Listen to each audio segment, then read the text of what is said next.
नमस्कार। आज हम एक जीके क्विज के सवालों में थोड़ा और गहराई से उतरेंगे। मतलब ये सिर्फ सवाल जवाब का सिलसिला नहीं होगा, बल्कि हम जानेंगे कि इन जवाबों के पीछे कितनी मजेदार और हैरान करने वाली बातें छिपी हैं। तो चलिए शुरू करते हैं। तो पहला सवाल ही बड़ा मजेदार है। ऐसा कौन सा देश है जहां एक भी ट्रैफिक सिग्नल नहीं है? सोचकर भी अजीब लगता है ना, कि भला बिना ट्रैफिक लाइट्स के कोई देश कैसे चल सकता है। चलिए पता लगाते हैं।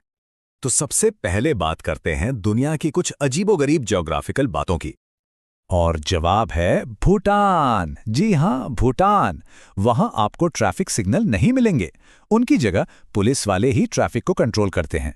ये बात ना उनके शांत और पारंपरिक रहन सहन का एक बहुत अच्छा उदाहरण है। अच्छा, इसी ज्योग्राफी वाले टॉपिक पर एक और सवाल है। क्या कोई ऐसा देश हो सकता है जहां एक भी नदी ना हो? मतलब पानी के बिना तो जीवन ही नहीं है, तो नदी के बिना कोई देश कैसे हो सकता है? पर हां, एक देश है ऐसा, और वो देश है सऊदी अरब। जी, सऊदी अरब में कोई परमानेंट नदी नहीं है। अब सवाल उठता है कि फिर पानी कहां से आता है? तो वो लोग अपनी पानी की जरूरतें जमीन के नीचे के पानी से, समंदर के पानी को साफ करके या फिर वादी से पूरी करते हैं, जो कि बारिश के मौसम में बनने वाली छोटी छोटी धाराएं होती हैं। चलिए अब ज्योग्राफी से हटकर जानवरों की दुनिया में चलते हैं। यहां भी कुछ बहुत ही सरप्राइजिंग फैक्ट्स हैं। तो यहां पर दो सवाल हैं और दोनों ही बड़े मजेदार हैं। पहला, ऐसा कौन सा जानवर है जिसकी जीभ काली होती है? और दूसरा, ऐसा कौन सा पक्षी है जो अपने दिमाग को सुला सकता है? तो जिसकी जीभ काली होती है वो जानवर है जिराफ। और इसकी काली जीभ का एक कारण भी है। ये उसे कांटेदार पेड़ों से पत्तियां खाने में और तेज धूप से बचाने में मदद करती है। और वो पक्षी जो अपने दिमाग को आराम दे सकता है वो है बत्तख। है ना कमाल की बात? बत्तख असल में एक आंख खोलकर सो सकती है। वो अपने दिमाग के आधे हिस्से को सुला देती है, जबकि दूसरा आधा हिस्सा जगा रहता है ताकि वो शिकारियों से सावधान रहे। इसे यूनिहेमिस्फेरिक स्लो वेव स्लीप भी कहते हैं। कितना एडवांस सिस्टम है। अच्छा, जानवरों और जगहों की बातें तो हो गई, अब आते हैं शब्दों की दुनिया में। देखते हैं यहां क्या है।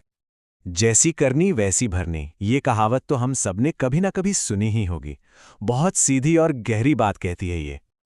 मतलब आप जैसा काम करेंगे आपको वैसा ही फल मिलेगा। एक तरह से ये कहावत हमें याद दिलाती है कि हमारे हर एक्शन का एक रिएक्शन होता है। सिंपल।